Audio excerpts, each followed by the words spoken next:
So my name is John Butler, and I am the project manager for the Friends of Van Cortlandt Park, which we are located in the Bronx around Van Cortlandt Park, and we help out the park itself. So um, mostly what I do on a day-to-day basis is work with volunteer groups to bring them outside into the park, whether that's with school groups or with other volunteer groups, say businesses or just community members who want to come out and lend a hand.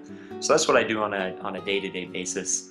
But then also work alongside the Parks Department a lot to figure out plans for the trails as well as some of the natural areas in the park to really help make them more beautiful as well as a more enjoyable experience and a healthier ecosystem fully, because it is a large park. Yeah, it's huge.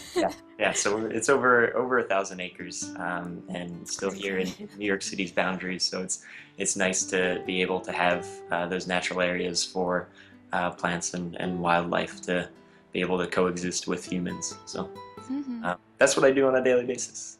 Sounds exciting. Could you tell us a part of the natural world that you were particularly passionate about?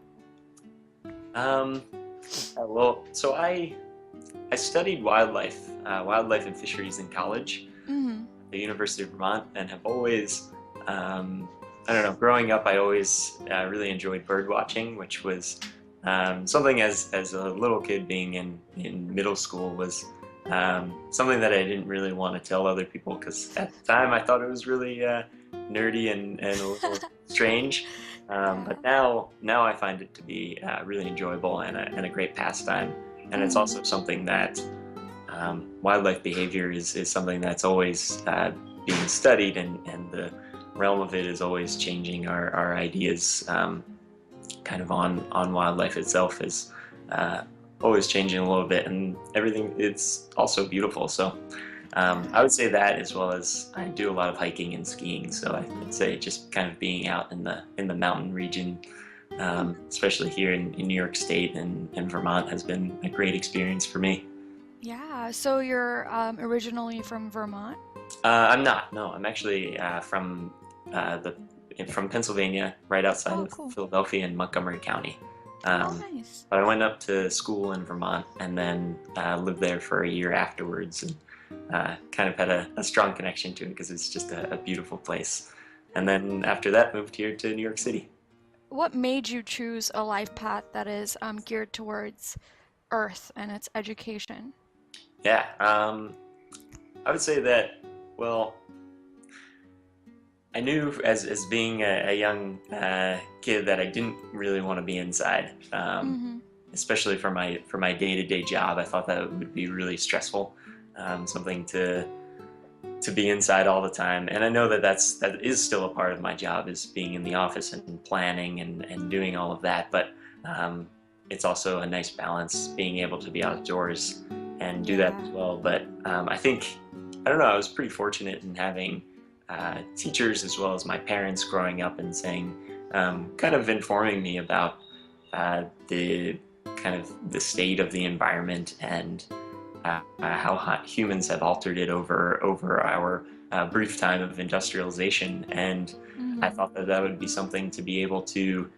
It would be a formidable job and also a very worthwhile job, kind of getting into the education department of the environmental field, as well as coming here to a large city where that's hmm not something that's kind of right in front of you. It's really it's hidden inside of the parks, and getting students out there to be able to teach them a little bit about it is always a Yeah. great experience. So yeah, I just thought it would be something that I could look back on and say that it was worthwhile to be outside and being able to do that type of work. Yeah, from what I remember, some of the students that you had come to the park, they seemed really, really mature. You Yeah, know, they yeah, they were very environmentally conscious. It was great to see that. right. And I think that some of them come into it and they're definitely not. They kind of do it just to try something different, and that's hmm really the big thing. Or they're just looking for a summer job. Uh, Yeah. really kind of delving into some of the environmental topics, how it relates to them on a day-to-day basis, and Mm-hmm. also have a real-world experience working in the park and helping it so that the park users enjoy it more, as well as Yeah. the environment. Really has been a great experience for them, hopefully. And I've seen a couple of the students while I've been here who had previous thoughts of going to college and studying something totally different than environmental topics. And Mm-hmm. now that they're in college and they're studying environmental science or That's environmental awesome. engineering, and it's cool. I don't expect to change a bunch of people's mindsets, because I know that everyone is different in Yeah. views, but having a few people kind of look and realize that those are great jobs out there, and that um, Yeah. it's been a great experience. Mm-hmm. Usually, like, people, when they grow up, like, for example, when I grew up around college or school, it was like, you have to get a job, and usually when you think of job, it's like inside an office Yeah, all the time. So it's kind of refreshing to know that you could work but still be outdoors. yeah, yeah. That's really that is the great thing about it. I really appreciate the days that I am outdoors, Yeah. and getting a little bit of fresh air and being able to work outside and work on the projects that I write a lot about for Mm-hmm. just grants, or for other people to kind of view what we're doing on a day-to-day basis. So Yeah. Well, kudos to you. thank you. So, our last question would be, what would you recommend to someone who has recently become environmentally conscious and wants to help the earth? Yeah, I would say, and I'm always doing this, but checking some of the other environmental groups that are around your area and being able Mm-hmm. to see how you can help out with them, because I think that that's the best way to kind of spark different ideas in your mindset.